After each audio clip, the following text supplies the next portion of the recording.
everyone, and welcome back to our Take on Cruise with Shannon and Roger. Wait, it's another split edition, so I don't have Roger here. I think he's somewhere else in the world, but I do have a very special guest today. I have Paul Baya, the cruise director from the Oceania Vista. And my name is Shannon McKee with Access Cruise, back with you. And I just wanted to give you our take on the Oceania Vista because we have been sailing here with my family for the last 2 weeks. We have visited Greece and Turkey and Israel and now on to Italy. We're coming to the end, but it has been such a fantastic couple of weeks here. And I just wanted, this is my first time with the Oceania, so I wanted to talk a little bit to Paul about Oceania and all they have to offer and what makes it special. Well, it's a culinary cruise line. So those guests that are expected to come aboard a ship and going to various restaurants and have to pay for this, it's all included. So your specialty restaurants that we have, also a lobster tail to order upstairs in Terrace Cafe on a nightly basis. There are some really good food around here. I mean, well, I have to agree with you because you have, what, 4 specialty restaurants on board. Plus you have this so the specialty restaurants are the Steakhouse, the Polo Grill, right? You've got Toscano, which is the grill, Italian. Then you have Ember, which is more of American cuisine. Right. And then finally Red Ginger, which was, I think, my favorite. The a lot of people have that. Asian cuisine. It was hard to pick a favorite, but you also have something, the Aquamar. Now the Aquamar style kitchen, this is one of our new restaurants, the venues that we have, only open for breakfast and lunch.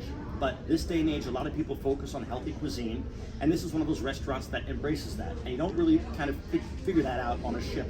They're like, why would I go to a venue for healthy cuisine? But this is sometimes when people are looking for a cruise line, that they know there's different aspects and options for the main specialty restaurants. But now here's one for healthy eating, and this is your avocado toast and so forth, your acai bowls, smoothies. Yes, it was delicious. I love that too. But speaking of food, now you also have some terrific culinary classes. I went upstairs and saw the culinary room. That's spectacular. This is one of the largest culinary centers we have on any ship afloat. And for a ship of only 1,200 guests, for the company to devote that much real estate, if you will, for just culinary classes, 24 individual cooking stations, certified chef up there offering various culinary classes, even sometimes bringing guests ashore on culinary tours, going to various spice markets in different areas, picking up local produce, bringing it on board the ship, learning different techniques of the various regions and countries, and there's no better way. They focus on technique as opposed to recipes, but it's really something special. We're proud to have that on 3 of our main ships here within the 7 of Oceania's fleet. You know, Colton and my mother-in-law went and did that class, and the other thing was that I saw is that there is no art auctioneer on board, there's no art club, but there are art classes, so there is an art component to it. 3 of our ships also have the artisan residence. It's known as the Artist Loft, and like you said, there's a cool aspect to this particular ship with our artisan residence, Andre Allen, who is a acrylic artist on glass.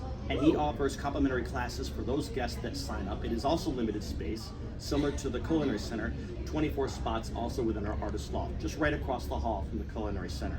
So they're offering complimentary workshops, classes, and so forth for guests to kind of either brush up, no pun intended, on their artist skills, or maybe learn something for the very first time. So it's cool. Now we have also loved the shows, and I know you were telling me just a little while ago that you have some very special shows on board. Well, the cruise line itself, Oceania, has only been in existence for 20 years. So we're still very young. Still very young compared to the other heavy hitters that are out there in the industry. But that being said, this particular ship has 4 brand new shows that within the company is offered.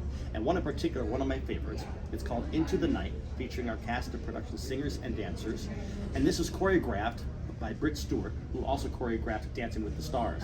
So she was on board the ship during the installation period for 3 or 4 weeks, making sure how the rehearsals are to go. This particular song is filmed this way, this one, giving her seal of approval, and it is really a show to be seen. One of my favorites. It has been such a delight sailing on board, Paul. This is my first time with Oceania, as I said. Now, you and I have known each other for many years. That is right, back to the late 1990s. Back to, you're aging me now. Also a fellow resident of Coconut Grove, right. Captain Nick. We had Captain Nick on last week, Roger and I, a fellow, and we stopped by the Costa Cafe. I don't know if you've checked that out since you've been in the Grove. Next time you come into town, you'll have to do that. Is that the one right on the corner? Yes. That's near the Indian restaurant that you're coming from? That's the one. I walked past it and said, oh, there's a little Greek little place in there, and it looks very nice. I'll have to check it out. It was wonderful. So next time you come in town, we'll have to go grab some lunch at Costa Cafe with Thomas, the owner. But you know what? It has really been a spectacular time here for the last 2 weeks on board. We've loved all the shows. We've loved all the activities. The kids have been participating in anything and everything they can. They've been collecting something called Big O points, which I guess are very popular around here. Huge. And that's how you get your swag. You got to Right. collect your points and then you go turn it in for Oceania swag. And we definitely got some Oceania swag. Excellent. So that was very good news, because the good news is I'm sure that we are going to be back. Good to know. We have loved our experience, and I can say while it was our first time, it certainly won't be our last time on Oceania. So Paul, thank you for joining me today. My pleasure. Always good.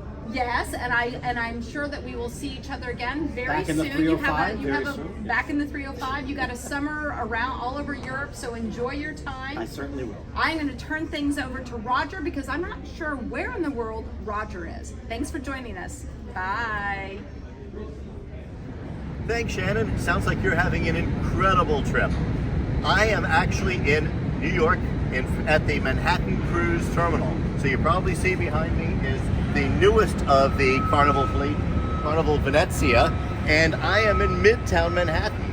It is so cool that the Manhattan Cruise Terminal is actually in Midtown Manhattan. When my wife and I used to work on ships and we used to home port in New York, it was basically a 10-15 minute walk to Times Square. So it's a great location. Carnival Venezia, as most of you probably know, just started sailing.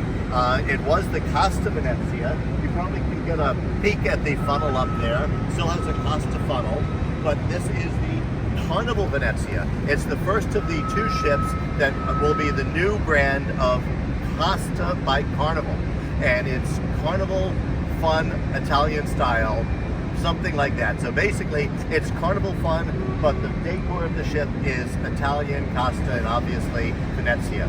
So the reason I'm here, maybe some of you remember in the fall I was talking about how cruise ships are like birds, and the same goes now. Because now that we're into summer, the cruise ships have all flown, well, they probably have sailed north for the summer. So the Southern Hemisphere cruising is pretty much stopped. There might still be something going on down in the South Pacific, but pretty much everything heads north.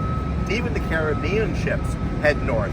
So New York, right now, the port of New York is busy. We've got Carnival here, Holland America, MSC, Norwegian, all sorts of ships, small ships from the size of the small Viking expedition ships.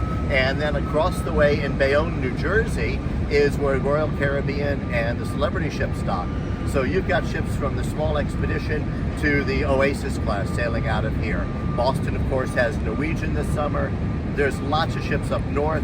The Canada New England is really cooking for this whole season, particularly picking up even more in the fall. Bermuda's doing great.